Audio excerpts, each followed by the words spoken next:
So, hi everyone, I'm Kira. I am here in Montreal at home, obviously, like everyone else.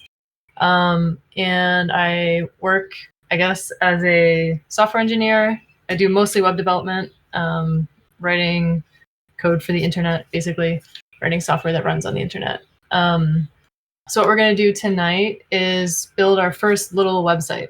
So, Stephen was telling me most of you have never really done this before. And so, we're going to start from really nothing and basically turn a little file into a really basic website. And so I think he shared the overview. I can share a little like summary here. I don't know how useful this will be for anyone, but yeah, first we'll go over just like what is the internet and what is a website even, and get set up. So I'm hoping how this will go is you guys can all follow along. Obviously, you're all on your computers.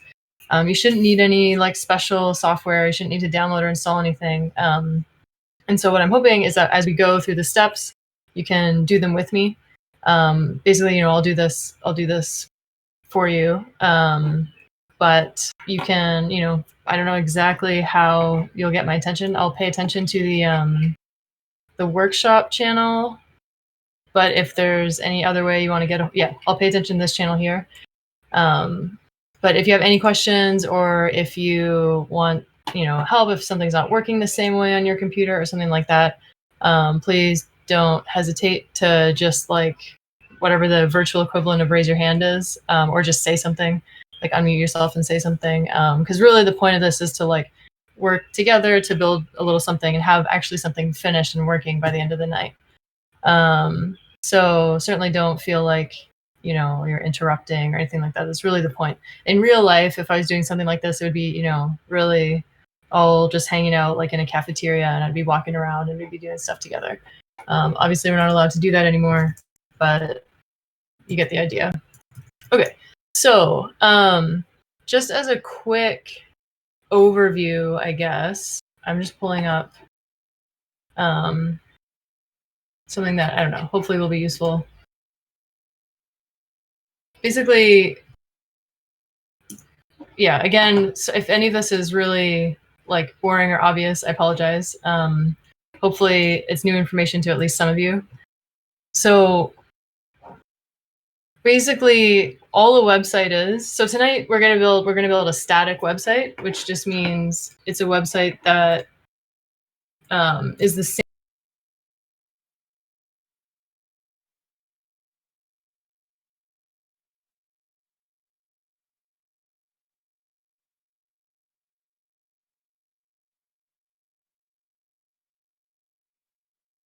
So a static website is going to be the same for everybody.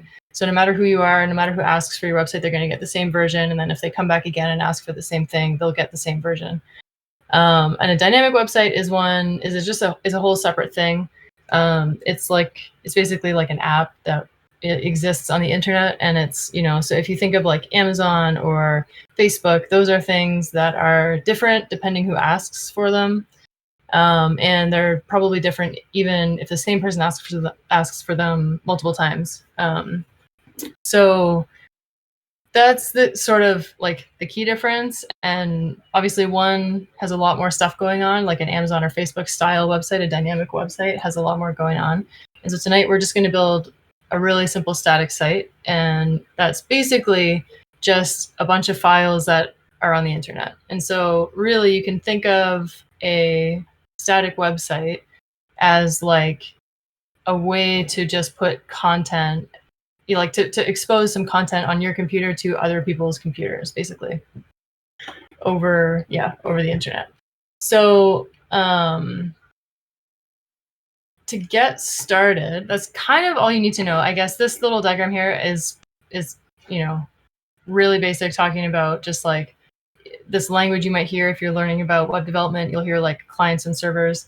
A server is just a computer, and it might be your computer. It might be if you put your website on the internet, it's going to be like Amazon's computer or something like that. So and then a client is like anything that's requesting the web page. So like it could be, you could be doing this from your phone or your web browser or I don't know, your Xbox or something like that. So this is really simplified idea, but that's really I guess the point I'm trying to make is that like a website is not super complicated. It's actually pretty straightforward and pretty simple to make one. And then there's basically like unlimited runway with how fancy you can make them. Like obviously, I'm sure you guys have all played like all kinds of games online and all kinds of stuff. Like that's all technically software. It's all websites. But just to do a basic thing, doesn't have to be nearly that fancy.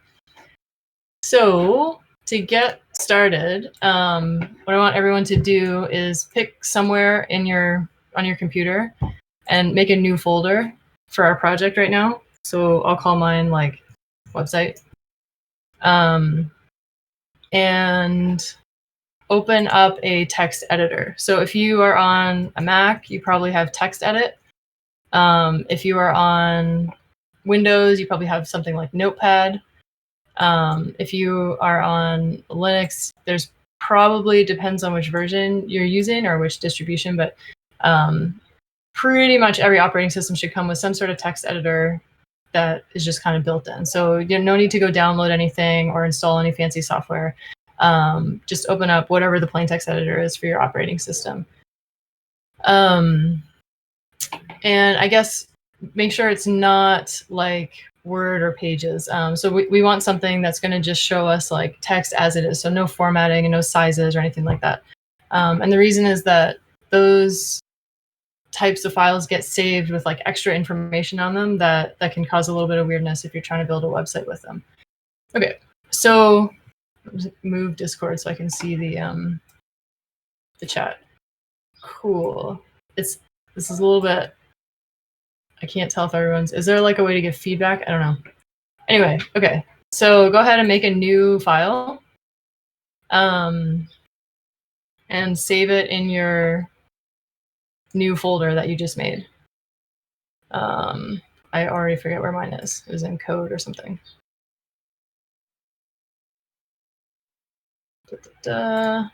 Site here. This is where I made mine. And this is important. Make sure yours is called index.html. So it has to have this special name for a reason. And yeah, so the reason is that this is the file, like the default file that a browser is going to look for when it tries to open your website. So you all know when we go to a website, this is going to be a problem down here. You might have to select the right format. See if it'll let you save it as HTML. This feels like the wrong application. Anyway, yeah, just save it as HTML, or if there's an option for like plain text, do that. But anyway, you want to, oh, sorry.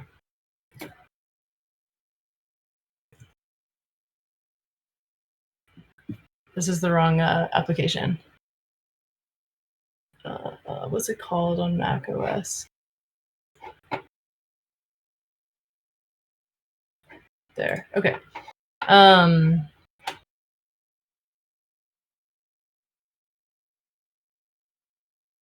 Okay. Okay.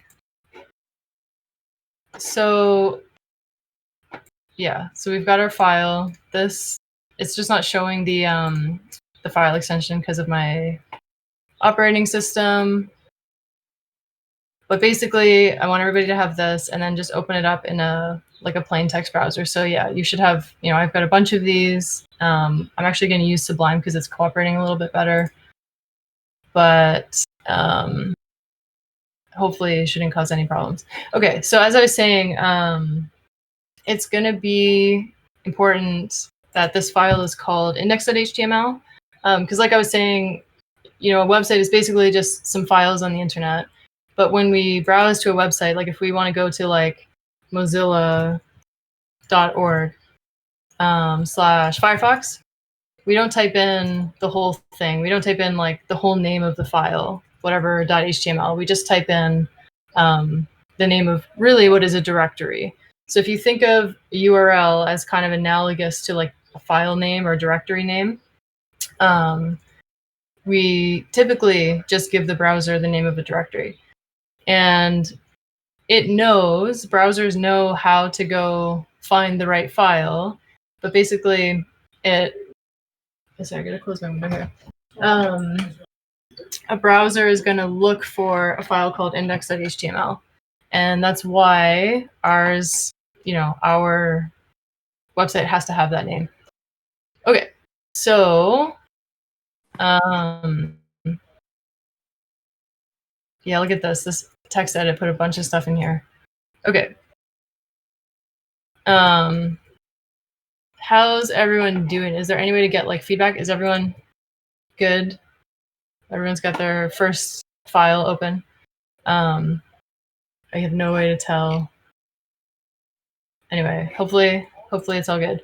So, okay, what we want to do, basically the idea with HTML, I guess first of all, okay, there's something. We're gonna, just again as a brief overview, we're gonna cover HTML, which is like how we mark up our content, and we're gonna make it look sort of nicer with CSS, and then we can, let's see, starry L. So yeah, no, that's gonna be a problem. If there's a way to change, which operating system are you on? Yeah, so if you go to, if you right click on the name of the file and click on get info, and then uncheck this box here, this hide extension,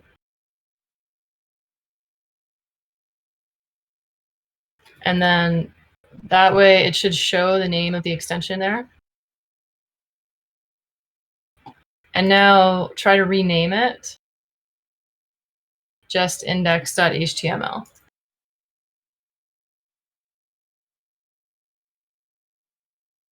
Cool. Did that work? So that worked? You can, I don't know if that's good. You can unmute yourself if you want or whatever. Okay. So sounds good. So we want, I'm just going to pull this one out separately. So, okay, we want just an empty file. So if you guys have anything in that file for any reason, like if mine did for some reason, my editor put some stuff in there, just delete it. We're going to start with an empty file. And to get started, technically, we sort of already have a website. This is already like an empty web page. And you can see that if you drag this file into a browser, or even if you double click it, it'll probably open in a browser, or you could say like open with Firefox, whatever. That's our web page. So right now there's obviously nothing on it because we haven't added anything to it, but the browser knows how to render it and it's showing it to us as a web page. Okay, so to get started, we're just going to put some like filler content. So just type some stuff about yourself, maybe like your name, a title. It's nice for the purposes of this, we'll have like a couple sections of information. So just like whatever, thanks for visiting my site. Oh my gosh, sorry, I'm sitting all crooked, so I can't type. I'm a software developer in Montreal. Check out some of my projects. And then we can have a list of projects. So this is the idea, is you guys can like make this little website as like a portfolio, and you could actually continue to use it to show your real projects if you want. There's obviously no need to really do this, but can't get into the workshop. Somebody can't get into the workshop. I don't know what to do about this. So yeah, so we're gonna work up to that. So if you know what you're doing and you already know how to make a web page, that's really awesome, and you can just go ahead and do it. But we're going to start super basic. So yeah, it seems like a lot of you guys actually already know what's going on. But anyway, just to get started, just to make a point, we'll just like list. We'll just add our content first. So we'll do like blog. I don't know. Today I learned. These aren't actual like real projects. But these are maybe ideas for things you could do. Actually, as a side note, as you're learning how to code, which seems like probably some of you are already further along, it's can be really helpful for other people if you blog about your journey and sort of like just write posts about what you're learning. That can be helpful. I mean, it can be helpful for other people because they might be having the same problems, or it can often actually help you. Yeah, sorry, I'm just reading again. So like sort of solidify what you're learning. So anyway, yeah, you wanted to have, anyway, we'll just have some like basic content, and then maybe like down here, follow me on GitHub and Twitter. So this is like the idea. This is the content we want on our website. So really, this is the point of this. The point of starting with just nothing is to show you HTML is really like, it's like it augments plain text. Like really what we want to do is, this is just some text in a thing, in a file, and we want to put it on the internet. We want to like share it with other people. So if we start with just nothing and we reload our website, so all I did there was press refresh. There we go. You'll see it. It's all there. So this is, like I said, technically enough for a website. It's obviously not, looking very nice. It doesn't really look like a website. And the reason this is, I guess, maybe relevant, what you'll notice is that the browser doesn't respect anything about the spacing in here. Like nothing you do about formatting in this file is going to matter for how your website actually displays in the end. That's going to be controlled with HTML and CSS, which is exactly what we're going to get into here. Okay, so yeah, the next thing, like someone said, was it Alex? What Alex said, the very bare minimum you need. Technically, this isn't really a valid HTML document yet. It'll render. Browsers know how to render it because they'll fill in a lot of the gaps for you. But the bare minimum we need to make an HTML document is what's called a Doctype Declaration at the top, which just looks like this. And this is really here just for historical reasons. It's not like pretty much every document on the internet these days is HTML5, which is like the most recent spec for HTML. But in the past, when the internet was first sort of starting, not every web page was using the same version. Not every web page was using the same specification of HTML. And so you needed to specify at the top, what kind of document this is. Like, so basically this is me telling the browser, hey, this is incoming, this is HTML. What's this? Error 404. What is the difference between Doctype HTML and HTML tags? Yeah, so the very next thing we need to make a minimum, I accidentally closed my tabs and I'm unable to re-enter. Is this Panther 5252? Is this you're unable to re-enter the workshop? I'm not sure. This is my first time streaming something on Discord, so I'm not, unfortunately, I don't know about limits and stuff. Let's see. So yeah, so the next thing we need to make a valid HTML document is to just wrap it in these things, which are called tags. So yeah, this is a phrase, like terminology you'll hear me say a lot over and over again. This is called a tag. So basically, tags open with one of these and they close with one of these, and sometimes they open with like a less than slash. And so this is an opening tag and this is a closing tag. What I'm going to do is just indent all the text in here,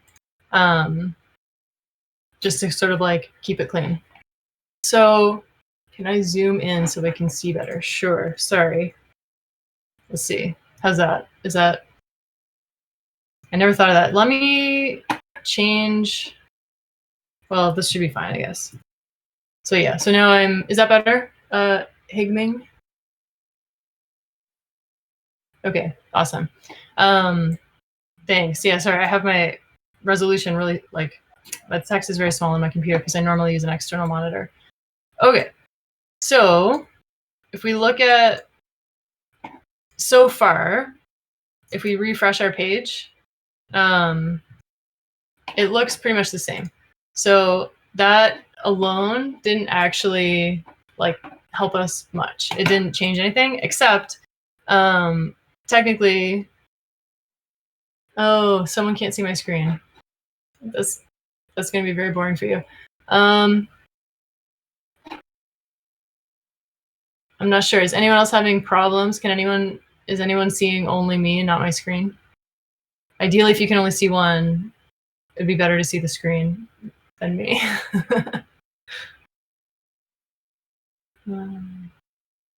Okay. Sounds like there's some people jumping on. That's great. Thank you.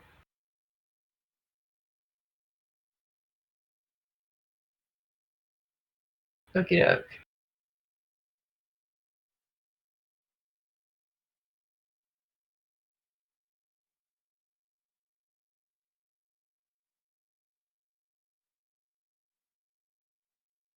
How do you open your HTML in a browser? Okay, so yeah, so to do that, you can, there's a few different ways. You can literally just like click and drag it usually into a browser. That'll often work. Or if you right click it, and this might be slightly different on different operating systems. If you right click it, it will hopefully give you a list of options, possible programs you can open the file with. Trying to join the call, but it keeps showing the cross sign. We're having some issues with people getting in. Anyway, sorry, Victoria. So if you right click, and hopefully there's an option somewhere that says like open with this program. And some of the things in this list at least should be browsers. So like Firefox or Chrome or Safari or whatever you have installed on your computer. And just select one of those, and then it should open up for you in a browser. Oh, we're at like a limit or something, and some people can't get in. Those aren't options. Which browser do you have installed on your computer? Like, what do you normally use to open just normal websites? Okay, if you just try double clicking on it, does it do anything?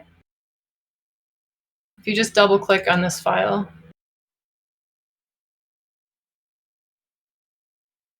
opens as a notepad file.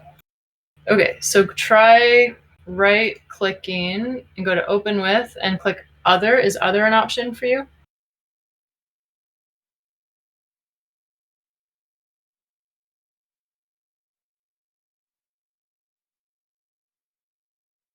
If you want to unmute yourself, click on other. Are you on a Mac or a Windows or something else? Is there, so this might look quite different on your machine. Is there something like this? So like on my computer, when I right click and I go open with, oops.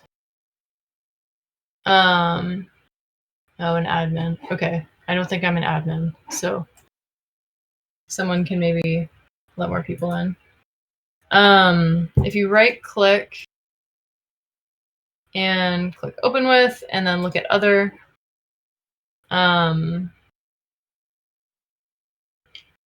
there's sometimes like a list, a drop down that's going to say, okay, yeah, so it needs to be a .html file. That's relevant for sure. It's really important that the name is exactly index.html. For sure.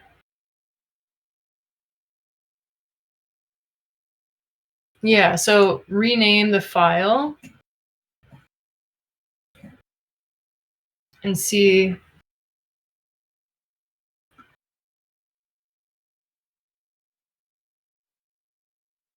Rename it. Yeah, this is a Windows thing. Can you make a new file maybe and just, let's see, if you are in like Notepad and you make a new file, this is the kind of thing that would be really easy to fix if we could just see for a second maybe. Oh, there.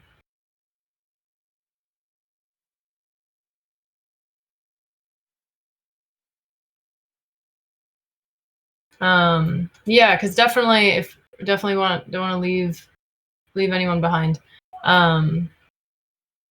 But right, so some things to troubleshoot are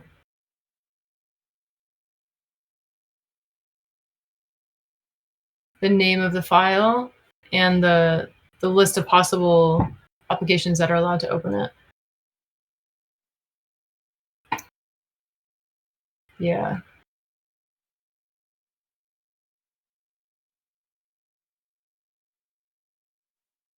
Is this making any sense, Victoria? Is that helpful?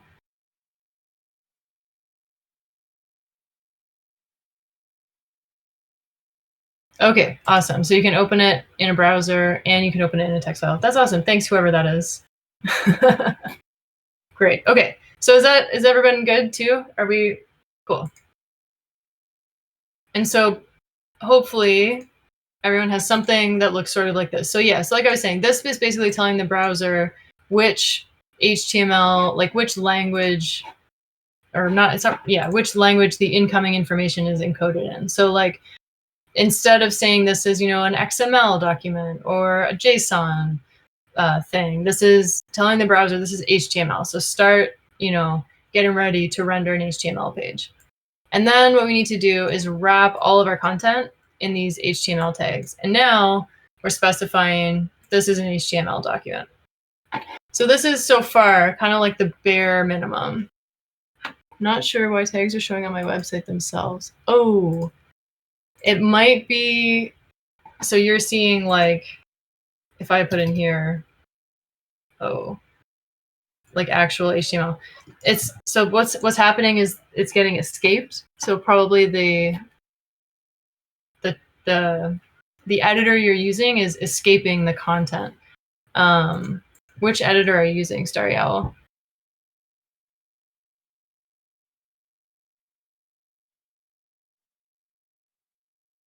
Are you guys allowed to unmute yourselves? Text edit.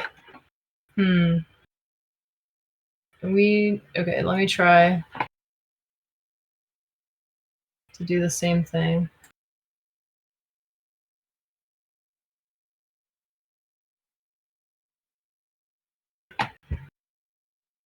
View.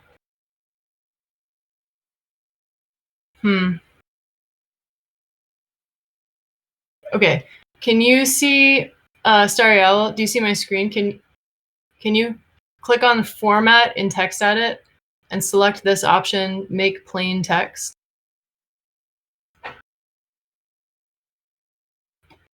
And then, yeah, it says convert this document to plain text. Yes, please. Now I want to overwrite it. So now it should look something like this. And if you type your stuff in here, Doctype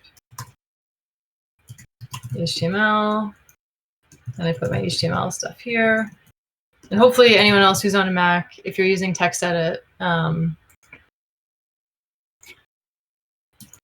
should get do the same thing. And this is not strictly necessary, this whole like indenting everything. It's not always easy. Yeah, see, sometimes you get like weird characters. But anyway, hopefully that works. So did that work? If you save it now, of course now it's going to be called txt. So we have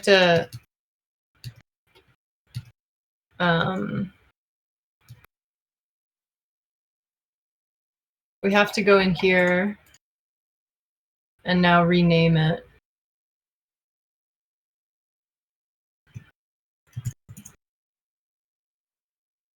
And then, yeah, Mac is trying to tell me, are you sure you know what you're doing? Oh, I wonder if we're just in a loop now. If I reopen it. Oh my goodness. Maybe you can't do this in TextEdit. I don't, do you have another editor? I hate to make people download a plain text editor, but basically what we need is a plain text editor. So if you want to, hopefully if you have a decent internet connection, let me see. Grab like, there's lots of options. So if you want to grab like Sublime Text or VS Code, if you have like a Visual Studio Code is a great one. And these are all free, so definitely you don't need to pay for anything. Visual Studio Code is a real popular one, and you can download that real quick, and then you should have no problems. Sorry about that. I was hoping TextEdit would cooperate, but I don't think it'll work. Okay, cool. So, okay. Anyway, hopefully, if everyone's got their file up and running, it's just, yeah, sorry to dwell on this. I know it's super boring for anyone who's already just like got it up and running, but I really want to make sure everybody can follow along, because otherwise there's just going to be a huge waste of time for them to watch and not do anything. Okay, so we've got now, I mean, this doesn't actually matter. This is conventional to have this in all caps, but it's not important. We've got now our like really minimal basic HTML. And like I was saying, if you refresh this, it's still pretty ugly. So what we're going to do, I guess, sorry, there's one more thing before we get started, okay, sorry, I'm having a hard time reading at the same time. It's okay. Cool. Oh, thanks, Alex. Very kind. Okay, so yeah, so basically, right, this is definitely, we're going to target people who are really starting out here, and we're going to assume nobody knows anything. And then if you do, obviously, then, obviously feel free to run ahead and make this website awesome on your own. Yeah, pretty much any text editor. So yeah, if you guys have PyCharm already on your machines, or if you have like Atom or Visual Studio Code or Sublime or anything like that, any plain text editor will do. So yeah, this one here I'm using a Sublime. This is just like a really basic text editor. Okay, so sorry. The next thing that we need to add in an HTML document is what's called a head. And this is stuff that lives in the head tag. So that just means it looks like this. And the stuff that goes in here is invisible to the user. This is going to be, it's basically like, you can think of it as metadata for your web page. So the stuff that goes up here isn't going to show up, but it's still information that the browser needs to know in order to render your web page properly. So the first thing you'll see in the head of pretty much any web page, I mean, hopefully, is a meta tag, which just looks like this. And then it has something called an attribute. So an attribute in an HTML tag is just something, it's like something equals something else inside the tag itself. So rather than like on the outside, like out here, on the inside. And so this one is going to be called char set, and that means character set. And you just need to set it to UTF-8. So it's not super important to understand this, why or what UTF-8 is. Really briefly, basically, like when we first invented computers and people started saving files on computers, there were like a lot of different ways to translate these letters that we understand into the numbers that computers understand. So like you've probably heard before, maybe you already know, but if you don't know, now you do. Like computers, everything is just zeros and ones. It's just like logic gates that can interpret true or false or 0, 1. And so all the information that flows through a computer needs to be in that format, which is called binary. And obviously these letters, like an A, an M, Y, S, these are not binary. These are like English letters. And so there's, behind the scenes, we need to translate those. And that process is called encoding. And there's a lot of ways to do it, unfortunately. But pretty much everything on the internet has settled on UTF-8. So UTF-8 is one character encoding that supports pretty much all the characters. So it supports characters in like every language on Earth almost, and plus lots of other stuff. So if you use UTF-8 encoding, you can be pretty confident your website is going to render properly, no matter what's on it. And so that's the way to go. And the reason it has to be first is I mean, sort of also historical, but it's because the browser is going to set the encoding for the rest of the page based on this character set.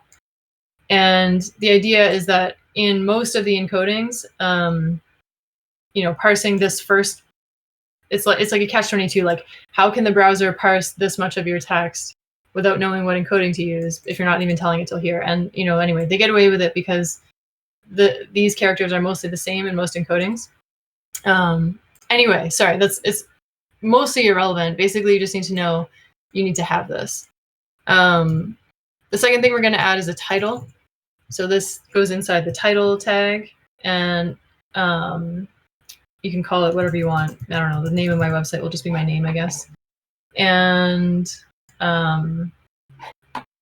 that's going to show on the web page itself, but we will notice a difference. So if you guys are following along, your web page should look something like this now. If you save it and go back to the browser, you'll notice up here on the name in the tab, in whatever browser you're using, we just have this like raw file name. If I refresh, now I've got a title. And so that's what the title and the head does. It doesn't change anything here on the page, but it tells the browser like what your website is called. And so this is also going to be, if I bookmark it, it's going to be the name of the bookmark, for example. Speaking of which, let me like hide my bookmarks. Boy, this. Oh my gosh. Anyway.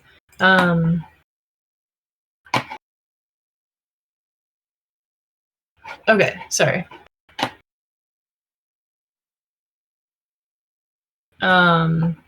Okay, now we can finally get started with actually marking up our content. So HTML stands for Hypertext Markup Language. And that means basically it's like I said, it kind of annotates your plain text. And there are two broadly speaking, two sort of like purposes. One is semantics. So one reason we mark up our content is for semantics. So that just means to specify like which part of the text mean what. So if you're like a computer, so as a human, when I read this, I can tell pretty easily like this is a title of something, this looks like a title, this looks like a list, and this is like a note at the bottom. But if you're just a computer, it's not obvious at all what any of this means, right? This all just looks like a blob of text. And so what we do is with HTML is mark up our content semantically to give the browser and other things that are looking at our web page as machines some information about which pieces are which. So what that means, there are lots and lots of different tags available to do this in the HTML. We're gonna just keep it really simple, obviously, because we've got a really simple website here. Some of the it's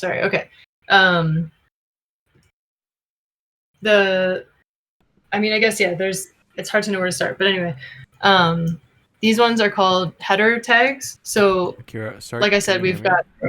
Sorry to interrupt. Yeah. I just realized some people can join in because apparently the camera thing it only limits you to 25 people. So could you turn off the camera? Oh, sure. Did that work? Now Okay. there shouldn't be a limit. Yeah, I'm super sorry about this, guys. Oh, it's no problem. Oh, that's too bad. Okay. That's okay. It's like a little intimidating anyway. Great. Hopefully everyone can get in. And yeah, if anyone is just joining now, or if anyone just got here, if anyone's just getting here, just like leave it, just say, hey, I just got here, and I can send you this. You can maybe like copy paste where we're at right now to catch up. we're just going through and making a little website ourselves. Okay, so yeah. So like I was saying, as a human, I can look and see. Yeah, and hopefully, anyway, I can see that these things are like important. These are like the titles of things. So I'm gonna tell the browser that with these tags. So these are HTML tags for, wow. Oh yeah, it finishes them automatically for me. These are HTML tags that mean header. So H stands for header. This is like header 1, header 2. This is gonna be a header 2 as well. And this is semantic markup. And so you wanna use these tags to like annotate the levels of your content. So what is the H1 for? Yeah, so H1 means header 1. So it's like in Word, if you were making a Word document and you wanted to say like, this is the title of my essay or whatever, you would make it like a header, format or whatever. That's like the way to do it. This is the way to do it with HTML. So obviously in here, in our text editor, we're just looking at plain text. We don't have, like, you can't highlight this and then go select, turn this into a header, like in Microsoft Word or Pages or whatever you use. This is telling the browser, treat this like a header. This is like important. Awesome.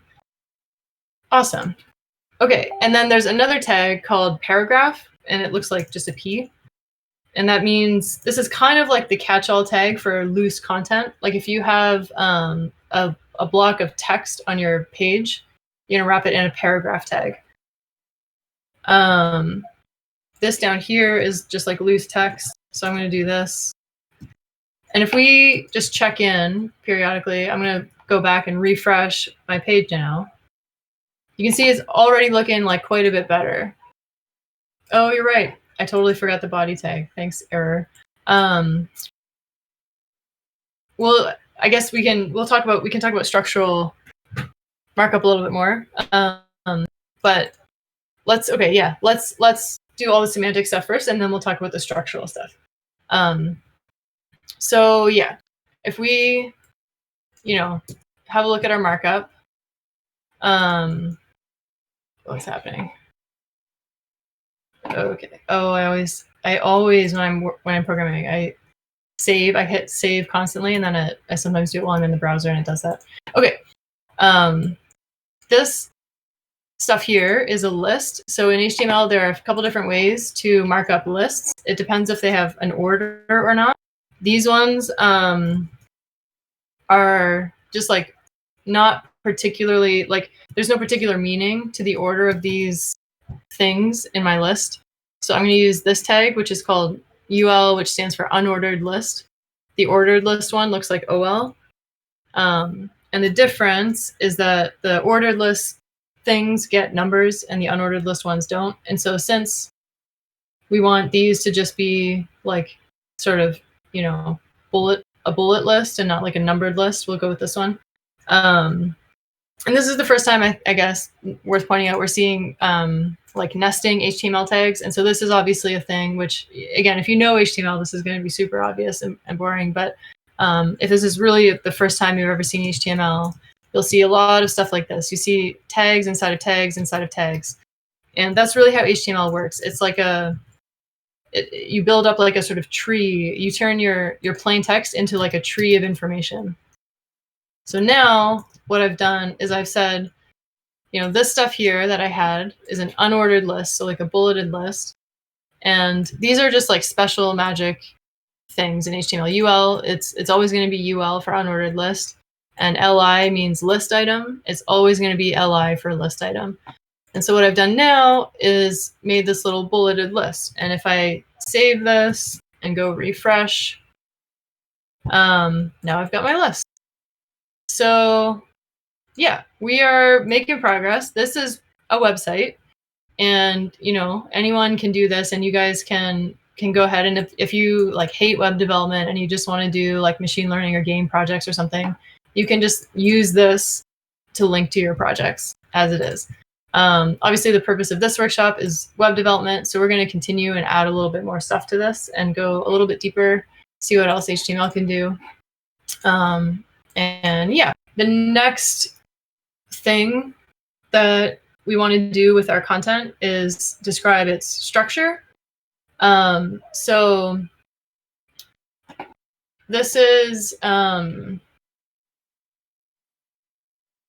guess it's still HTML, but it's like using it for a different reason. Basically what we've done so far is describe the semantics of our content. So we started with just plain text. We turned it into a valid HTML document. We added some metadata, and then we told the browser what each piece of information means. We said, like, look, I know you're a machine, so this is hard to tell, but let me tell you, this one is the header of my page. This is the header of a section. This is just some text. This is a list, et cetera, et cetera. Now we can do even better, because like maybe I don't want my website to look like this ugly default thing, right? Maybe I want my website to look really cool. To do that, what I'm going to do is add some structural information in the HTML as well. So there are a bunch of HTML tags that are used to describe structure. Obviously, someone mentioned, yeah, the main one is body. So this is like saying, you know, it's not super meaningful. This is like the body of my page. This is the like container. This usually, almost always, body should contain everything in your web page. So basically, it's like it separates it from the head. So you've got this, and it's like a wrapper around everything. Another HTML tag that's available for structural markup is header. And that literally just means header. And this is like indicating, this is like separate information. This isn't really the content, that main part of my page. This is like some sort of like site, information, site level information. The next one you usually will see is called main. And this is the part where it starts to diverge a little bit. I'm going to show you guys like a really straightforward way to use HTML semantically.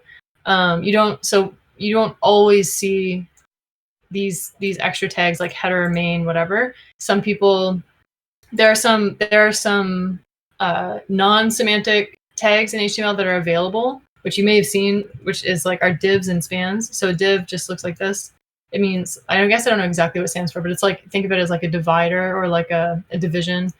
It's basically like, it means make this a section, but it has no semantic meaning. It's just a random section. It doesn't tell the browser anything about what is inside of that. Whereas if I made this a div instead of main, it's just separating it out, from the content. So maybe it makes it easier to style it, or maybe it makes it easier to arrange it, but it doesn't have any meaning. Whereas if I use this tag and I use them properly, now I'm telling the browser like, hey, this is the gist of it. This, whatever's inside these two tags, is my main content.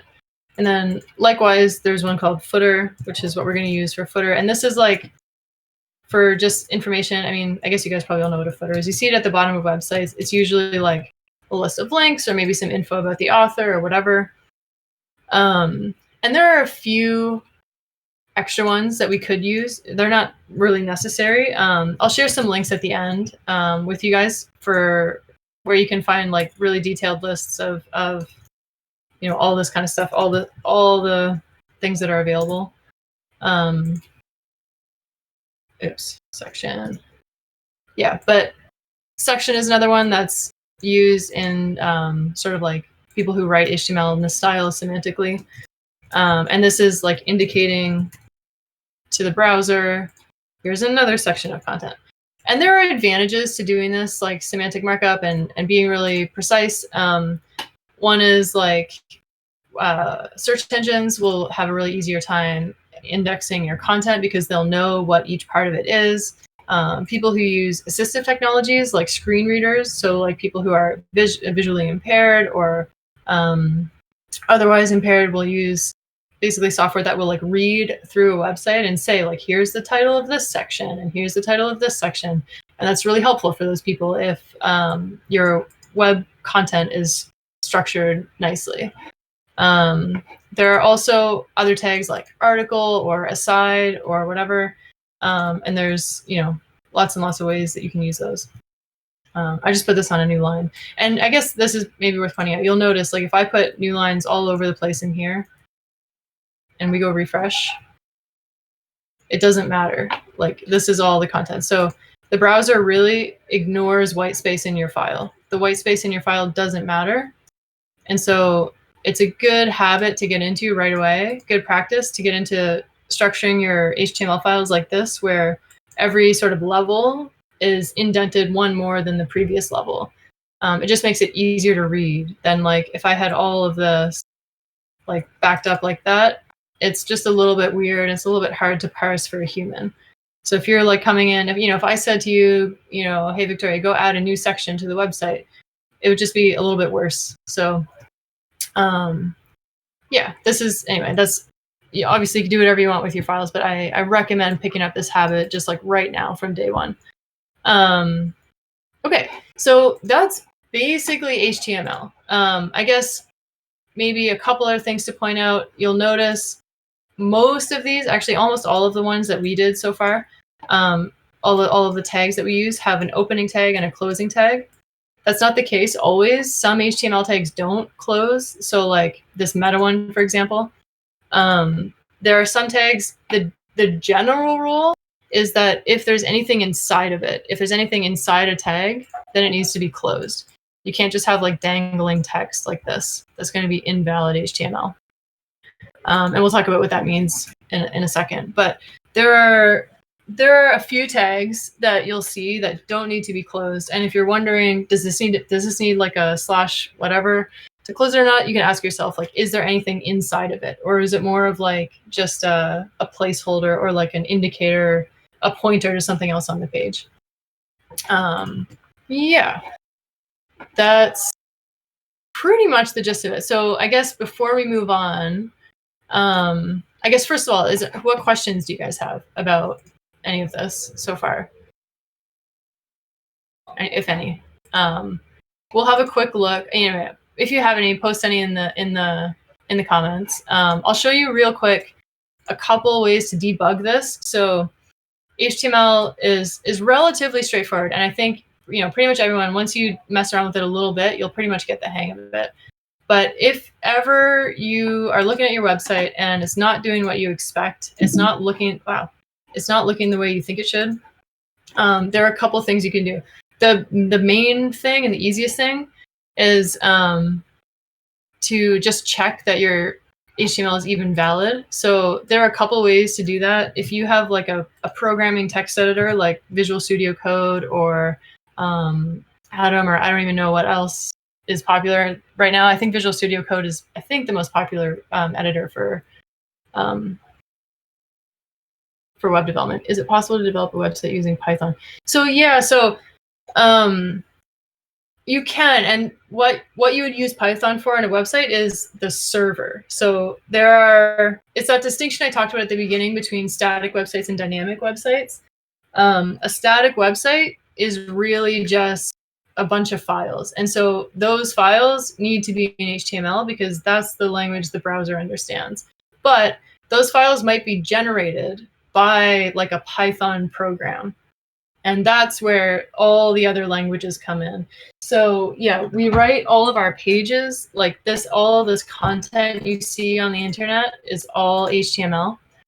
But that HTML might come from a file like on my computer. Like I literally, you guys saw me write this out like by hand.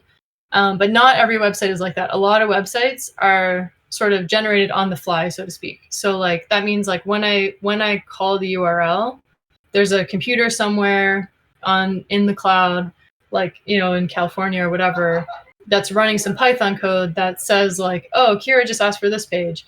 And then the Python code runs and generates the HTML for you, like on the fly, on demand. And so there's certainly a lot of websites written in Python, and it's really useful for application development. But it has like a different role. It's like a server side. You'll hear maybe server side used to talk about that kind of stuff. So yeah, okay. So I was saying, just if you ever like I said, it's pretty straightforward, and you can probably often figure out the problem with your HTML just by looking at it. But if you're ever like banging your head against the wall and you're like, why doesn't it look the way it should? Like for example, if I delete this p tag or something, ooh, bad example because there's no consequences. But anyway, what we can do is what's called like linting, and there are places where you can do that. Like I can paste my HTML into here. I'll send you guys a link to this. This is like an HTML validator, and it'll check it, and it's going to say, "Oh, right, we didn't add a language." It's going to say, your HTML is valid or invalid, and that can tell you. And what I was mentioning about editors is like pretty much any like modern text editor is going to have what they call linters. It's like you think of a linter as like picking up the lint, picking up all the little crap that's all over the place. It'll tell you, it'll sort of like validate your text for you on the fly. And so you can install like an extension to Visual Studio Code that will flag invalid HTML for you. The other thing you can do if you're ever looking and it doesn't quite make sense, or you want to debug your HTML for some reason, is use what we call developer tools. So I think on Safari, you might have to explicitly enable this feature, but on Firefox or Chrome, what you do is you just right-click and click Inspect Element, or it might just say Inspect on some operating systems. And that's what that's going to do is pop open a panel like this. And yours might show up like on the bottom or on the left. It depends. For me, it remembers where I put it. And what this does, if you look at the top tab, there's going to be a bunch of stuff up here. But if we just focus on the one inspector, what this shows you is really the source of your page. And so in here, you can see, if I just make this smaller, it's the exact same thing. That's probably really small, actually, I guess, for you guys. There. You can see it's the exact same thing. So it shows you, it exposes the source of your page, and it's a little bit better than a text editor though, because it's like interactive like this. See, like it collapses everything. And so, yeah, if you're programming and something doesn't make sense, pop open the inspector and see what's going on for yourself. You can sort of see the source right here. You can't edit it. Well, that's not true. You can. If I change something in here and press enter, I will. But if that didn't actually save anything in my file. So if I refresh and reload, refreshing, really what a refresh is reloading the page. It missed how I open the inspector. No problem. So on most web browsers, see if this works for you, just right click anywhere on the page. And then should be an option called something like Inspect Element. And then click on that. And here's where we can see what's going on. And so, yeah, like I said, the first step, what you want to do is like validate your HTML. So you can do that right in your editor usually, or I'll send you that link to the online one where you can just paste your HTML code in and it'll tell you if there's something wrong. But yeah, that's pretty much it. And so here, like I was saying, you can change stuff, but anything you change in here isn't going to get saved anywhere. This is really just like a sandbox. So if I reload this file by pressing refresh, all my changes are gone. So it's important to remember that you can change stuff in here, but don't expect it to save anywhere. If you want to make any real persistent changes, they've got to be in your actual file. Okay, so that's kind of the gist of it. That's kind of the gist of HTML. There's obviously a lot more stuff. There's a lot of like attributes you can add to tags. There are like attributes including classes and IDs and whatever. But I guess, okay, one thing we'll cover before we move on to CSS is links, because obviously that's like the whole point of the internet. So a link is really just another tag called an anchor tag. It looks like this, A for anchor. And inside goes the name of the link, like the text you want to show up on your page. But all anchor tags need to have this special attribute called href. And this is I forget exactly, hyperlink reference. And this is where the link goes. So, I don't have a blog yet, but say I did and it lived here, example.com/my blog. Or maybe it exists, like maybe your website is cooler than mine and you have a blog on your own website, in which case it'll just be /blog. Because like imagine my website was http, my site.com, if I'm already on my site. So anyway, that's pretty much it. That's pretty much all you need to know about links, but that's really like what makes up the internet, or that's really the point of the internet, I should say, like, is linking documents together. mysite.com/today I learned.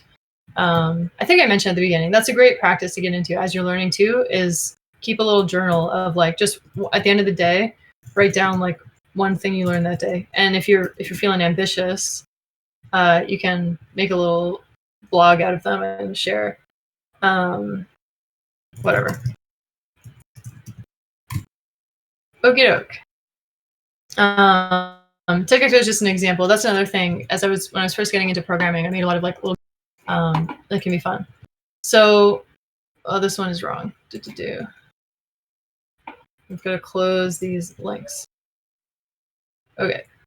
So that's how you link to it. That's I just bring it up because that's like a word I'll use all the time. So yeah, now, and this is, I guess, maybe relevant. If we refresh this page, these look like links now. And if I click them, they're not going to work. Obviously, it does actually see mysite.com/blog, but that's not a real website. So, okay, next up is CSS. So, like we see here, HTML describes the structure and the semantics of our content, but it still looks pretty gross. Like, if the whole internet looked like this, we would invent ways to make it look better, which is exactly what we did. And the main way to do that is with CSS. Basically, what CSS is a set of styles. It's like a set of style rules that live separately but correspond to your HTML markup. So if I make a new file, whatever, how do I open the...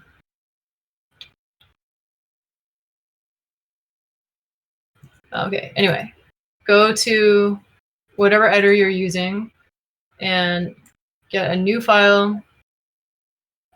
And save it next to the one that you currently have. So this is really important. It has to be in the same directory. So like right here in site is my HTML, or my index.html. It's really important that it's in the same directory, and it needs to have, you can call it, this one is not as important what it's named, as long as you know what it is. I'll call mine like styles, but it's important that it ends with the extension .css. So if you save that, now we've got a file called styles.css, and it lives next to our index.html. So far, these are just like two separate isolated files. And what we want to do is link them together. That's what websites are made of, is like linked files. And to do that, we put a tag in the head of our website. Where did my other one go? Okay. Yeah, so we put a tag in the head of our website, and there's a special tag called link, and this one is for basically style sheets, but you can link other things to your webpage as well. But this is often used for style sheets. So we tell it what kind of link this is with this rel attribute. So again, this thing, anything equals anything, is called an attribute in HTML. We're going to call this style sheet, and this is important that it's, exactly style sheet. And the target, or sorry, the source rather, what this link should go to is our styles file. So here you want to put exactly the name of your styles file. So I called mine, I can't make this bigger, but that says, it's probably really small for you guys, but that says styles.css. So in here, it's really important that it says exactly that. And then you always need this greater than sign. You always need one of these, even though you don't always need to close the HTML tag. We don't need to do /link because there's nothing inside of this. this is basically just like pointing to the, pointing to the stuff. Okay, so now it's not going to look like anything yet. If you refresh, you can see in here, if we look in the head, you can see it's there, but obviously everything looks the same. So now we're going to add some CSS styles. So just like a quick note about CSS before we get going, CSS is a little bit like browser specific at times. So that means like not every single CSS rule is supported by every single browser in exactly the same way. CSS is like a spec. There's like a specification of what CSS rules should do, but different browsers implement them in different ways, and even different browsers sometimes implement them like to different amounts. And so if something, if you're ever down the road writing CSS and it's not working the way you expect, just keep that in the back of your mind. That might be because this browser, it doesn't work in the way you expect on this browser. And there's a website called caniuse.com, which I'll share again also in the links at the end of this. But it basically, I'll show you this. It's where you can see, like, can I use, background? Background is going to be supported on like pretty much every browser. So here is like all the browsers. Not every single one of these is as important as the rest of them. Like obviously most people use Chrome. Firefox has some pretty significant share of users, and Safari as well. But anyway, this is a useful resource you can use to check if your CSS is going to work in every browser. And in general, you kind of want it to. You in the best case scenario, you want to target like the general user. You don't want to make your website like browser specific. It should at least look okay on every browser.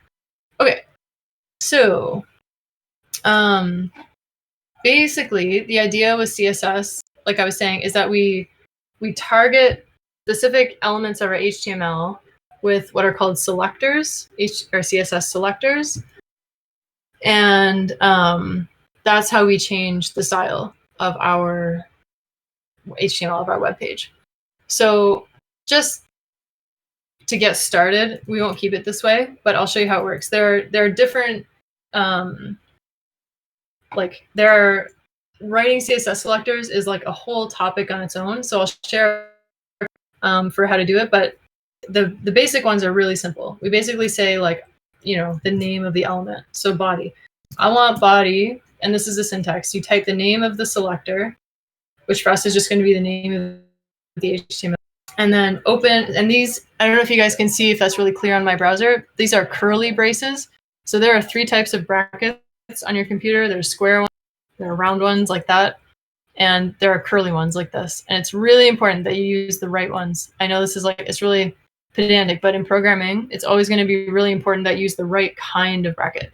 And in CSS, we need these special curly ones. So go ahead and do that. And for now, we can just add something crazy. We'll say like, make the background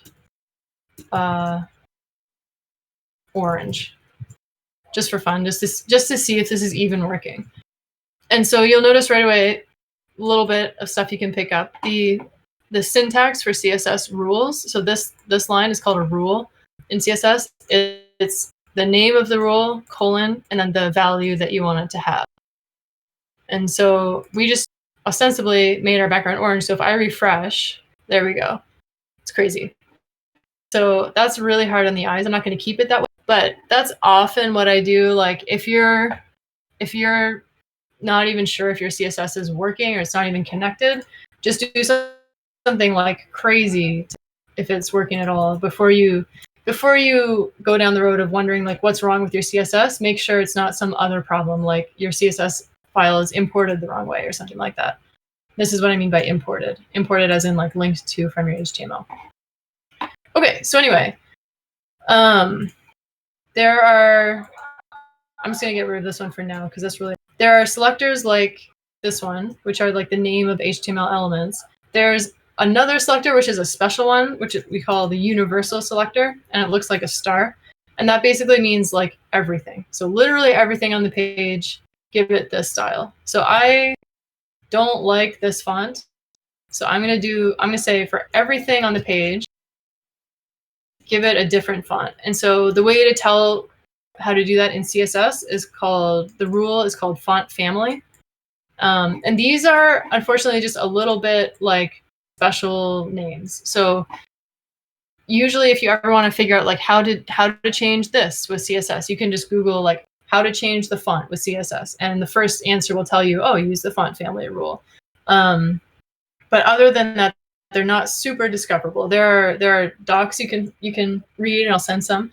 But basically, you just kind of pick these up over time as you go. So I'm going to say whatever, Helvetica. And you can have a list here. So like I can add a couple, like if my user doesn't have Helvetica on their computer. So basically, these are going to be the names of fonts on the computer. But if the user doesn't have one, it's going to fall back in this order. So this is like an ordered prioritized list of fonts. So, my computer has Helvetica, so it's going to use it. And if I refresh, now I have this. Now I have everything is in a nice font. Well, at least better than that one. So, I'm not going to get super fancy. We're not going to spend a whole lot of time like making this all really nice. Really the point of this is to just show you guys like what CSS can do, and I want to get into layout a little bit. So yeah, we can make everything nice like that. And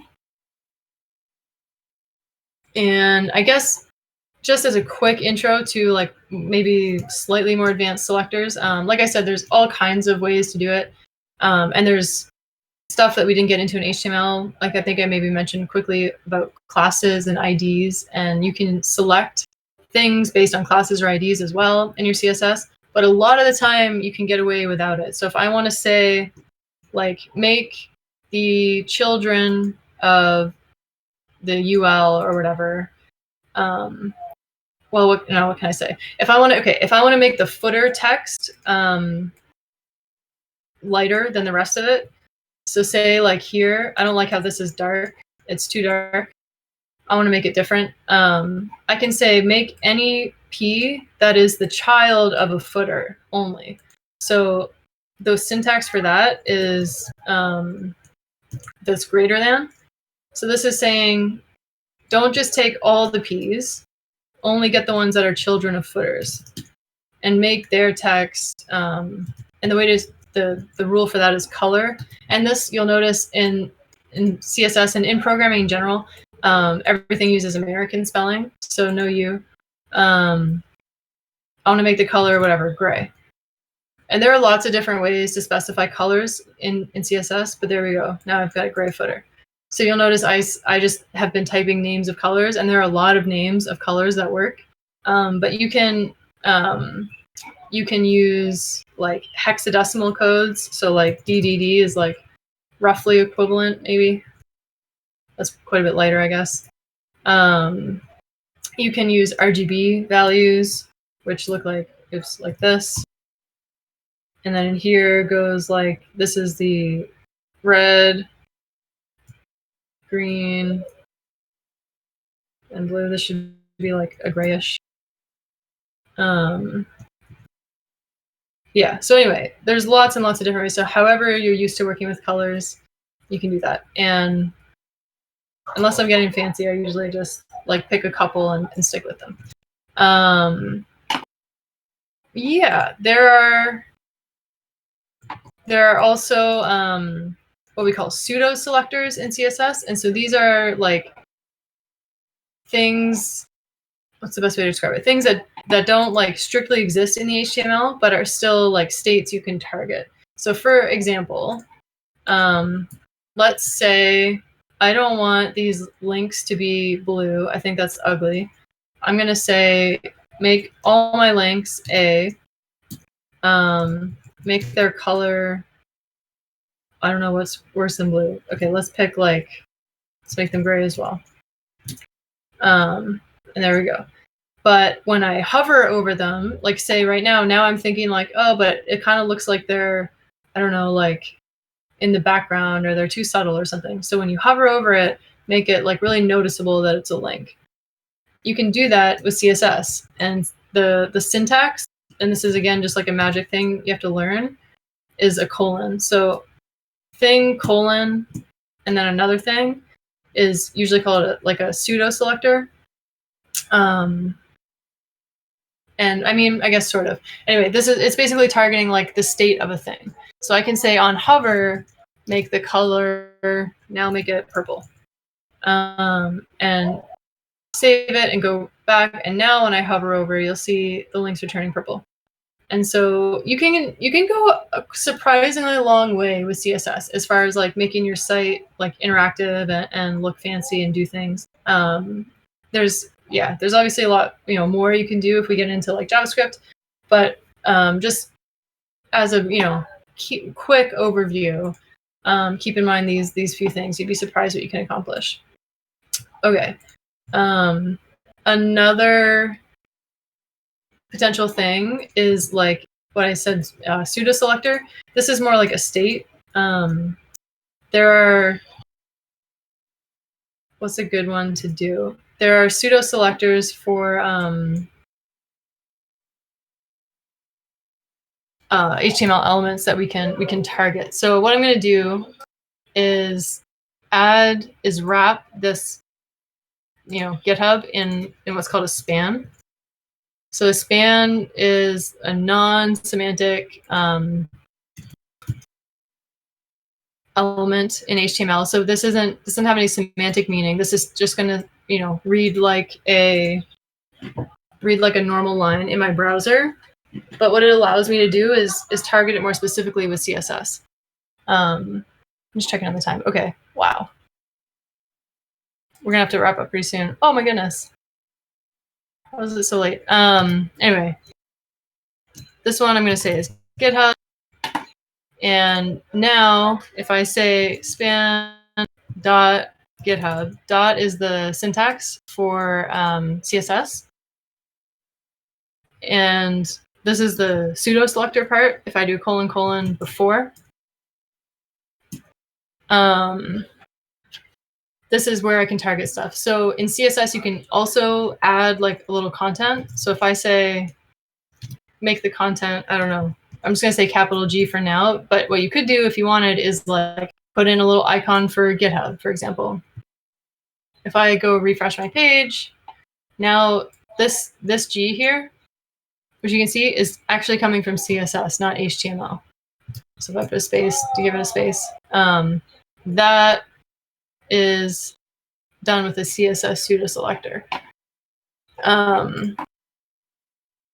Okay, so I'm gonna go over, I was just noticing the time and we're flying through this. I'm gonna go over layouts real quick in CSS, and then we can, anyway, see where we're at from there. There are, I'm gonna delete this because I don't like the G, but this is the syntax, and if you, I'll share a link at the end for all the million different ways to select things with CSS. So yeah, so this is just like a kind of crash course in like ways you can style your content. You can pretty much do whatever you want. There are a lot of different ways to lay out stuff in CSS. So you'll notice like this is all still just like crammed in the top left. And I'm not a fan. So, a lot of websites, I'm just going to close this for now, have like a header, some content, a footer, like we saw. And I'll show you guys one way to do it. There are many, many. So this is kind of like the, I don't know, the latest thing, or the kind of like what I see the web development community tending to lean toward as a way to lay out web pages. But certainly, and this goes for everything I've said tonight, like there are, especially in programming, but especially in web development, like a million ways to cover any topic you can imagine. And so, yeah. this is what my point is. You know, if as you go through tutorials and as you learn more, you'll see a lot of different ways to do stuff. And this is just one. But anyway, here we go. This is called grid layouts, and this is going to use a feature of CSS called grids. And to get started, what we do is we tell the browser which element of our HTML we want to be like the grid container.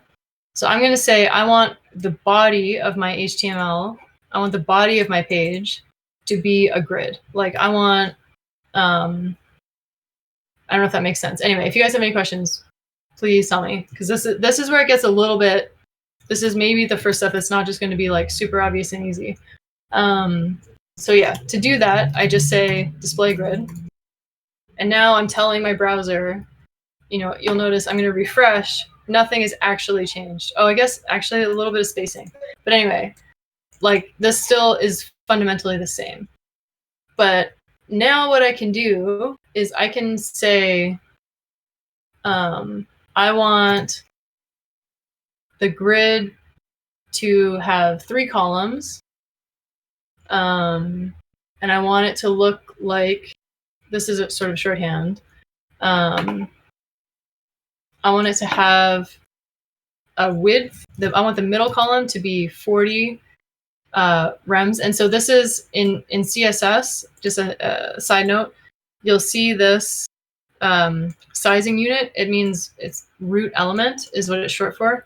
It's like proportional to the root element. So the root element is generally going to be this HTML wrapper. And so whatever sizing that has, whatever like the base font size on this element is, it's like 1 unit of that. And so it's good practice generally in CSS to get in the habit of using rems for sizing things, because it's going to keep everything relative to your like base size. Yeah. So I'm not sure. I don't know. It depends how you learn or how you think about things. But what I'm going to build is like a 3x3 grid for my website. I want a header and a footer, and I want the stuff to be in the center. So the way I'm going to accomplish that is by saying it's going to have these 3 columns. I want the middle one to be 40, and I want the other 2 to just take up as much space as is left. And the rows, I want the top one to be 5 units high. I want the middle one to just take the rest of the space, and I want the bottom one to be 5 units high as well. Okay, so if I save this is again not really going to change much. You'll notice now it put my stuff in a little bit of a weird way. This is where I'm going to show you guys also a little bit about how to debug CSS. And it's similar to HTML. If you open up the developer tools again, inspect element, you'll see, again, this is probably going to be different on your computers, depends where you're looking. But down here, or it might be like on the side, or it might be somewhere else, there will be a little section for styles. And here is where we can see the styles of our page. So I've got the body, and the body is the grid, and then it's showing me in Firefox. I don't know if other browsers do this, but in Firefox, if I check this box, it's going to overlay my grid. So I can see right now my grid is like a little bit wonky. It's kind of all over the place. I feel like getting into the specifics is probably more time than we have, but I'll show you guys basically just how to fix it. And then we can, if there's questions or anything like that, you guys can ask after. So, okay, part of the problem is that I don't want this. If I go like this, I don't want my footer to be in that corner. I want my footer to be, well, okay, there's a bigger problem. The body, first of all, is squished. I want the body to take up the full height of the browser, right? I don't want my content to just only be as high as it, the text is. So what I'm going to do is say, make the body 100, height is going to be 100, and I'm going to use the units viewport heights, which means like take up basically 100% of the viewport, which means 100% of the visible occupiable space. So now if I go and I refresh, you'll see it looks pretty much the same, except the body now. You'll see the body looks a lot better. It's taking up the whole space. Okay, so now the other problem with this grid is that like I don't want my text, my footer, where's my footer? See, it's like up in the corner. I want my footer in this section. I think you guys can see my mouse, right? In the bottom. So the way I do that is just go here and I say, okay, footer. The rule is called grid column start. I say I want it to start in column 2. So these are the columns. I'm going to say I want it to start in column 1, 2, and I want it to start in row 3, which is going to be this bottom one. So grid column start and grid row start 3. Now, if I make sure I save and go refresh, there's my footer. Now it's taking up the space I expect. I want it to take up that space.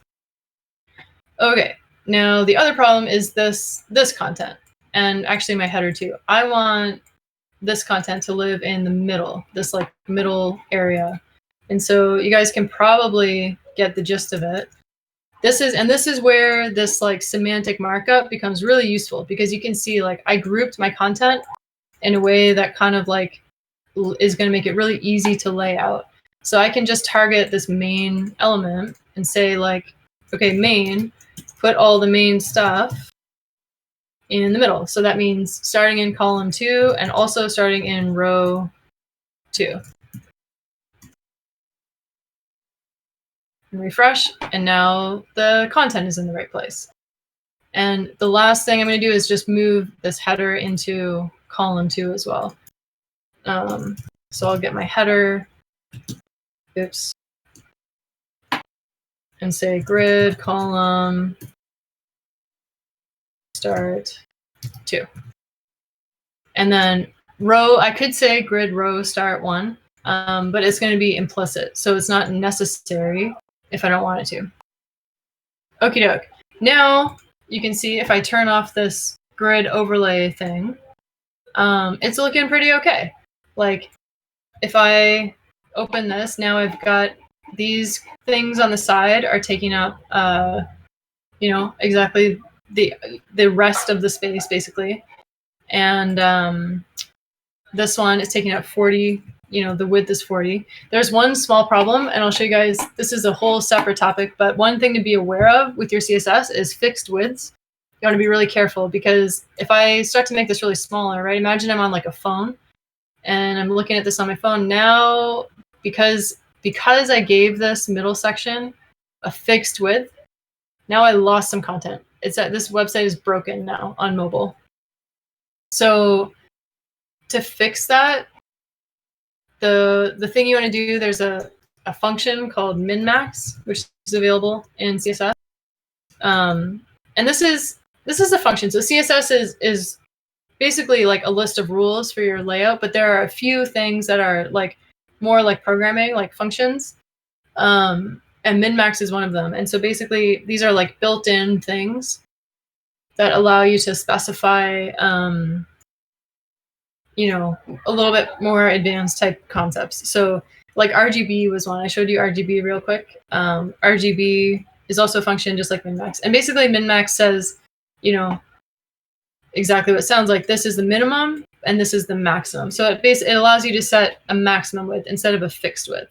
So that's almost always what you want. And when you're designing a website and you're making your web page, you almost always want a maximum width, not really a fixed width. You want to be very careful with fixed widths, because they will often break your website for small screens, which like a lot of people use these days, right? So now you'll see if I make my website smaller, the content just gets squished, because I said, the minimum is 0. So it's no problem. If it goes all the way to 0, whatever. But I just want it to have a maximum so that it doesn't look ugly on a desktop. So that's kind of the gist of it. There are some more things we can do, like you can override the default style. So you'll notice like these dots are just there. Those are the default style for a list. But I'm gonna move on from CSS, and let's see. yeah, just for the last like 15-20 minutes of this, I'll go over real quick some stuff you can do with JavaScript just to give you guys a little taste of how you might integrate it with your website. We're not really going to have time to do like a whole feature, but this way you can at least see like how to include JavaScript in your project, and then you can go crazy. So yeah, I guess that's the gist of it. That's the gist of CSS for you. We talked a little bit about how to style things, how to change like the appearance of things, and then a little bit with grids about how to change the layout of things. And yeah, there's kind of like an endless amount of details you can get into with that. One thing we didn't cover is like sizing. There's a whole bunch of stuff. Basically, these developer tools are going to be real handy for you. You can see like here, if I select like a particular thing, it'll show me all the styles that are applied to that thing. You probably have something similar in your inspector. If you click on this little arrow and then you click on something in the web page, it'll like sort of zoom to it for you. So like here, if I click on this link, now I'm seeing that. Anyway, these developer tools are going to be sort of your best friend, but the same rule applies, which is important to keep in mind. Like if I change something here, it doesn't save anywhere. So you're going to be really careful. Don't make a bunch of changes in here and expect them to save anywhere. You're going to lose your work as soon as you refresh. It's going to reload from the actual source. Okay, so as far as JavaScript goes, Kira, sorry to interrupt. So we marked the what event. you like, basically, I guess I don't know how much you guys have ever heard of JavaScript. You were introduced to Python not too long ago, so JavaScript is similar to that. Kira, sorry to interrupt. No problem. We marketed the event from 7:30 to 9. I Okay. assume you want to go until 9:30, right? I can go for just a little bit about JavaScript, but yeah, let's give people a chance to go. Maybe we should take like a couple-minute break. Yeah. Yeah, because we marketed as 9, I think some people might want to leave, but Yeah, I let's do encourage you to go until 9:30 if like you want to teach more about these things and people want to stay and learn about JavaScript. I'll be recording until you finish your workshop, but yeah, Cool. just letting you know. No, that's great. Thanks for the warning. Yeah, it's actually let's do it. Let's just pause for a minute, and anybody who wants to leave can leave, or has to go can go. And like Steven said, the rest of this will be available, and I will share a list of links where you guys can go even deeper. But yeah, let's just pause for a minute too. That'll be great. Anyway, I'll go refill my water bottle, and I'll be right back.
Okay, looks like we still got quite a few people. I will go ahead. If anyone, let me just switch back to the workshop.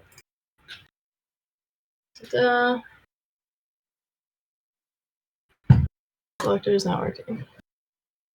Oh, sorry, me saying I didn't see.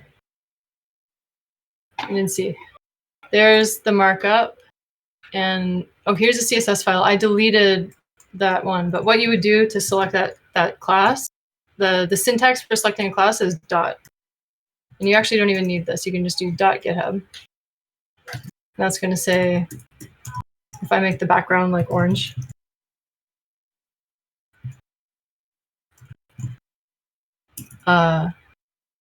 you'll see now it's orange. Oh, except there's a little bug there. It's taking up too much space. But anyway, that's that. Okay, so yeah, we are going to get into, there you go. Okay, that's a good example of like a little bug. Do you guys see the span was going to the end, and I thought it shouldn't? It's because I forgot the slash.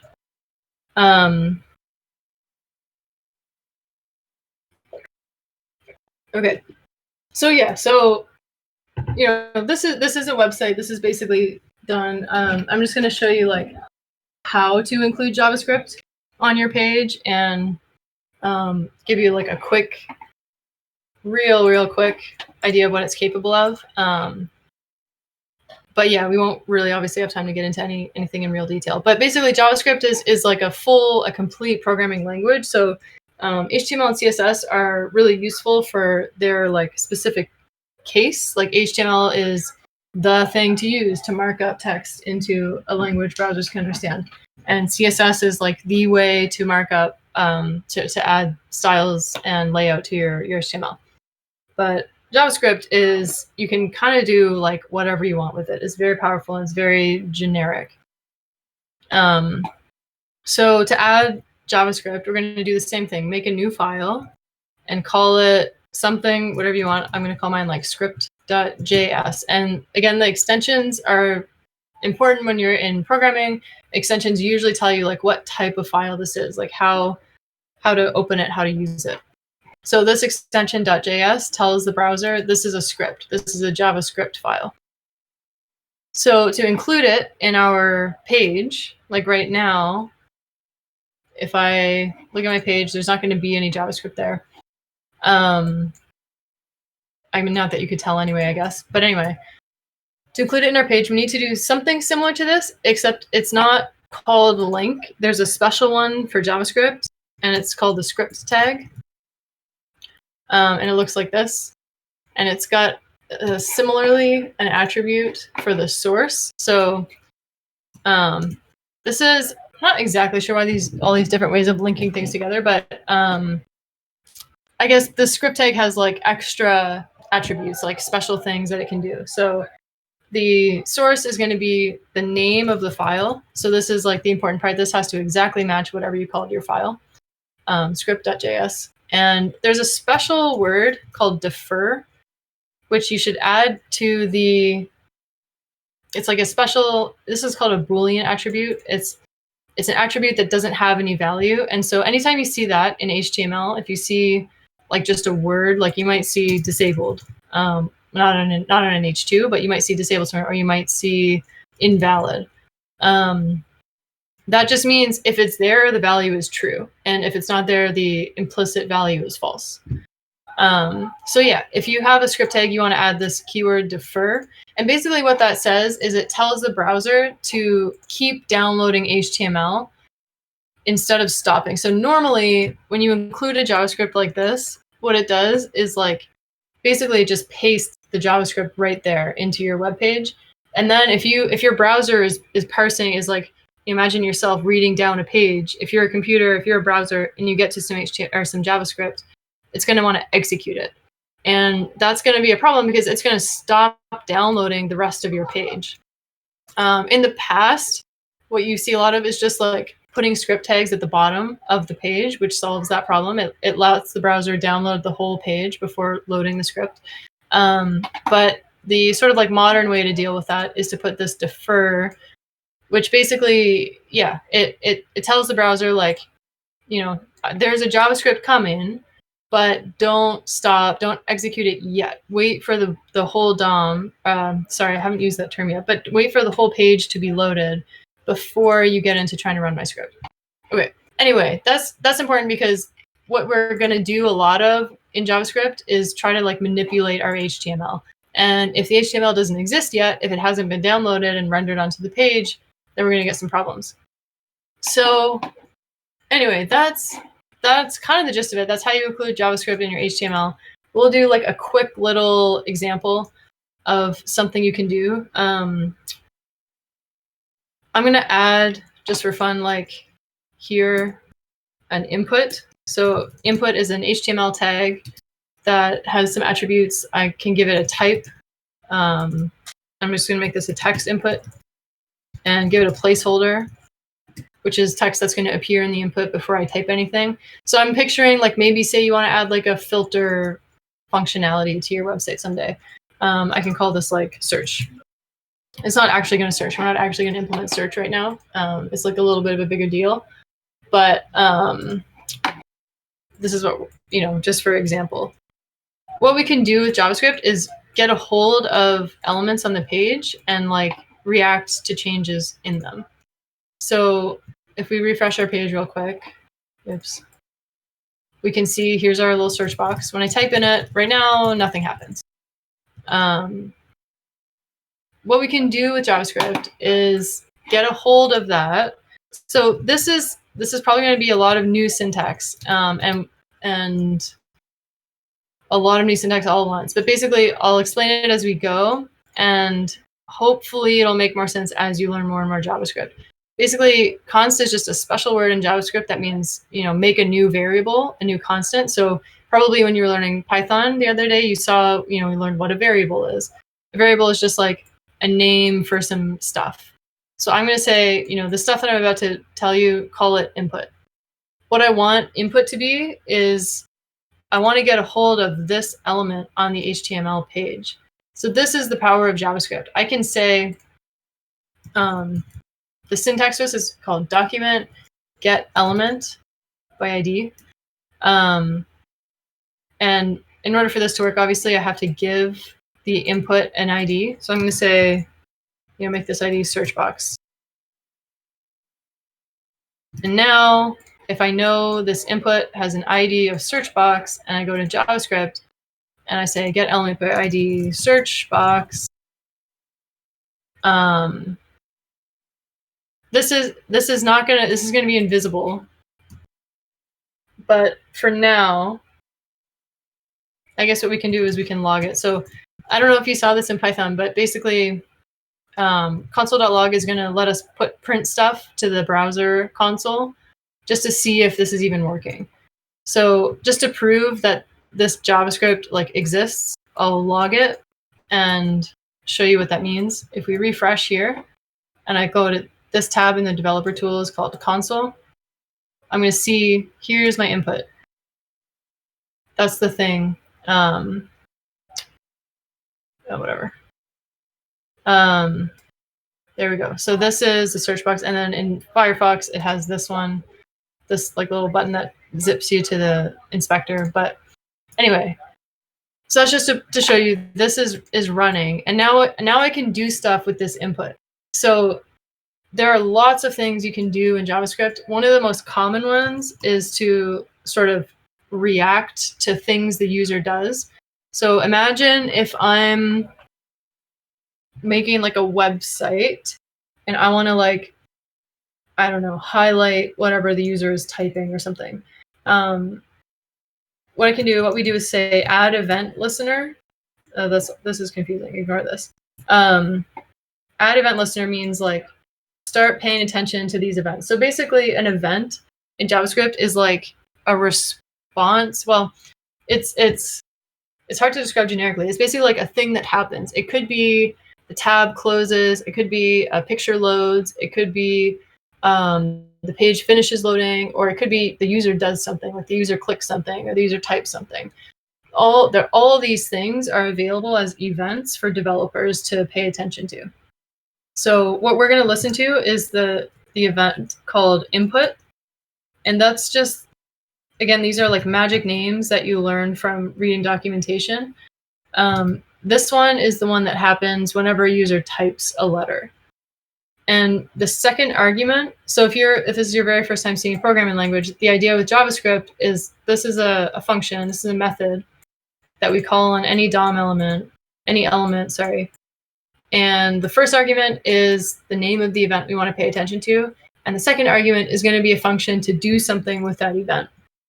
So I'm going to say the syntax for that is function, and we won't need it here, but there's an implicit argument called event. We can have access to the event if we want. And now we want to do something. So for now, let's make just an extra little box here. If I make a div with the ID called output, this div is going to be invisible. So this is the thing. Unless you give divs, if there's nothing inside of it and you don't give it a width or a height, it's just going to be invisible. If I refresh my page, if you see over here, it looks kind of like nothing changed. I bet I'm going to get this here. So right now, what we can do, if I just log, I type something.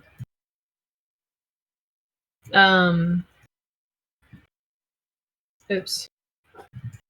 You're going to see every time now when I refresh, every time I type a letter in here, you can see that counter going up. It's logging a thing to the console. And that's kind of the idea. So in here is really up to you what you want to do. We can say like output. So if I want to grab the output, if I say const output equals document get element by ID output, and this just matches the name I gave it here. This is like magic words, but if you look up in the documentation, you can look up the documentation for HTML elements, and you can see like what is it possible to do with an HTML element. One of the things you'll see, basically, if you think it should be possible, it probably is. And if I'm thinking like I think it should be possible to change what that HTML element looks like, it turns out it is going to be possible. So if I want to append something like a character, this for example, every time that input changes, this is how I would do it. You're going to refresh, and now I see here, and you'll notice every letter I type, it's adding an exclamation mark. It's changing the page. So obviously these exclamation marks are not in my HTML. Like if you look at my file, no exclamation marks. But if we look at the inspector right now, there are a bunch of exclamation marks in here. And those got there with JavaScript. So this is what JavaScript does. So I think I'll wrap up here, just because we're approaching the end.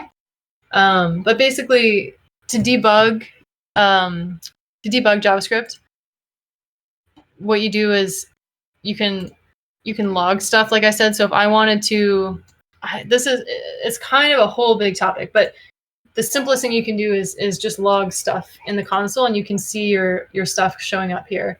So if I'm like, if I'm trying to append something to output and output isn't working, I can, in my script, say like console.log output. What is output? Because how come it's not what I expect, for example? And go here and see like, okay, there it is. And maybe that will help you figure out what the problem is. Yeah. Anyway, so that's I think as far as we'll go for now. But the idea, the main takeaways, if you only remember a couple things about JavaScript, remember, first of all, you have to include it in your file, your HTML file like this, and use this defer keyword, because you'll see what happens if I take this away. If I delete that defer and then I refresh my page, I'm going to get an error here. It says, can't access property, add event listener, input is null. And if I click here, I don't know if you guys saw where I clicked. I clicked on that error. So this is a cool thing about the browser. It'll tell you exactly where the error happened. If I click there, it's going to take me to the file in the browser. Again, this file is not going to save if you change it. So don't change stuff in here unless you want to lose it when you refresh. But it's going to say, okay, there's an error on line 4. Add event listener.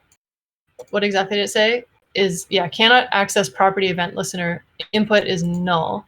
So that means, where's the sources? There, okay.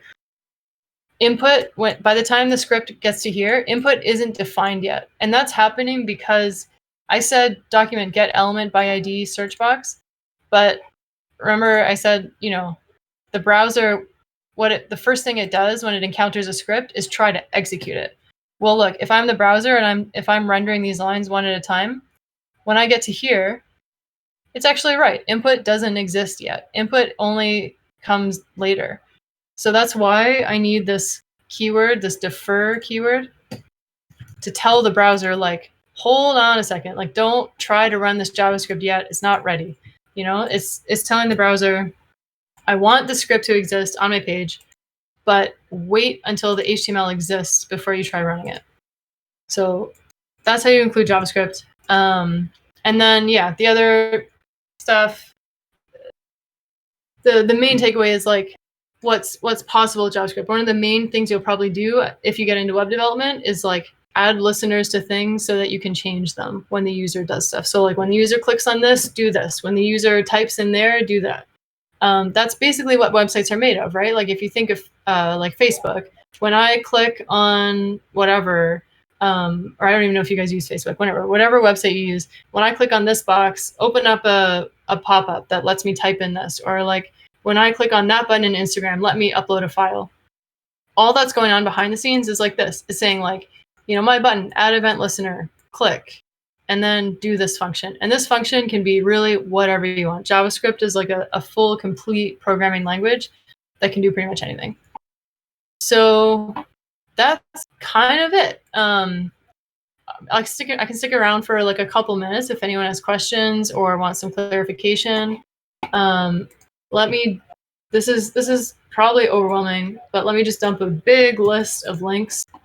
Where's the best spot for this? I guess maybe Steven, should I just paste this right in the workshop channel, or not sure. Anyway, here, I'll paste it here, and if there's another better spot, well, that's a lot of links. I can share that as well. But what I just sent to you is, I recommend Mozilla as a good resource for learning like really web development basics.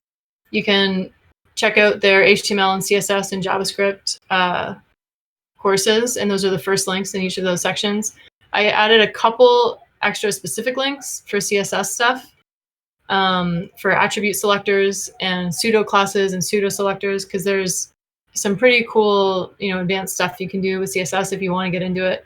There's a couple links there about the grid layouts, because I know that stuff is kind of confusing and it's kind of like a lot to take in all at once. But if you can get a hang of it, if you can wrap your head around conceptually what the grid is doing, it's a really powerful way and really, honestly, simple way to lay out your website. It's like, if what you want is a grid, but most of the time, almost every website you look at, you'll notice it's just a grid. It's a bunch of columns and a bunch of rows. And the CSS grid is a really nice, powerful way to do that. And then there's a couple links there for JavaScript. Again, the Mozilla one is like a really starting from zero. If you feel like if you're like, this was really boring and I already know all this stuff, check out like Codecademy. It's a little bit just like maybe a couple steps ahead of what we did tonight.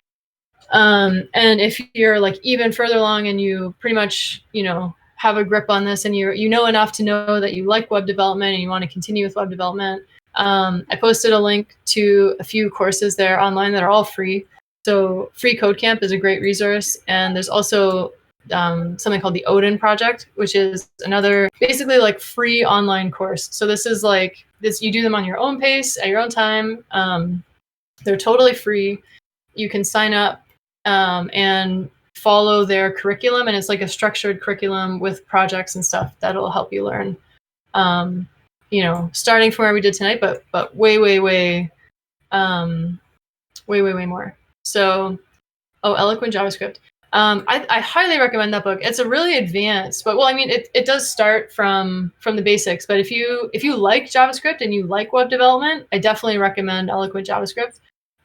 It's really a deep dive. If you want like a real deep dive into JavaScript, then that would be a great book. But if you're feeling like already like this is a lot, I don't understand, this is a lot to take in, you might find it a little hard to digest. But it totally depends on your learning style. If you like learning by reading stuff, that's a great book for sure. Yeah, anyway, I guess one thing we didn't talk about is putting your website on the internet. What all you need to do is find a place to put your files on somebody's server. So you can use like AWS, you can use Google Cloud, you can use Netlify. There are like a bunch of ways to publish static websites out there. I can show you like real quick. The easiest one I know is called Surge. All you do is you need a command called Surge. I have it on my computer already.